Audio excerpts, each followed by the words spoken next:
మంచిదానికి ఎప్పుడు ఏం చేయకూడదు, ఆలస్యం చేయకూడదు. మంచిది ఎప్పుడు ముందు ఉండాలి, మంచికి ఎప్పుడు ముందు ఉండండి, చెడ్డకి ఎప్పుడు వెనక్కి వెళ్ళిపోండి. అందుకే దుష్టుని ఆలోచన చొప్పున నడవద్దు, వద్దురా బాబు వద్దు అని చెప్పాలి తప్ప పద అనకూడదు. పద అంటే నిన్ను కూడా మూసేస్తారు. ఇక్కడికి వెళ్దాం సరదాగా లోడ్ దించి వచ్చేద్దాం అన్నాడట ఎవడో ఆ మధ్య.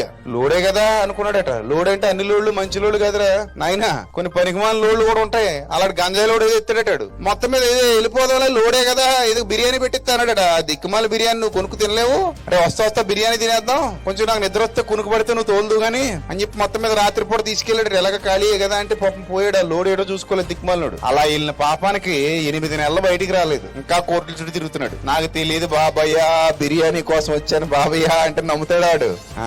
నీ వాటా ఎంత, వాడి వాటా ఎంత, ఎక్కడ దాచావు, ఇంతకు ముందు ఎన్ని లోడ్లు వేసావు. కొన్ని మామూలుగా తీసుకెళ్లరు, గొలుసులేసి తీసుకెళ్తారు కోర్టులో. ఎంత దరిద్రంగా ఉంటుంది తెలుసా కేసు. అప్పుడు ఏంది బతుకు కుక్క బతుకు అయిపోయింది అనిపిస్తుంది. అందుకే దుష్టుల ఆలోచన చొప్పున నడవకు నాయన.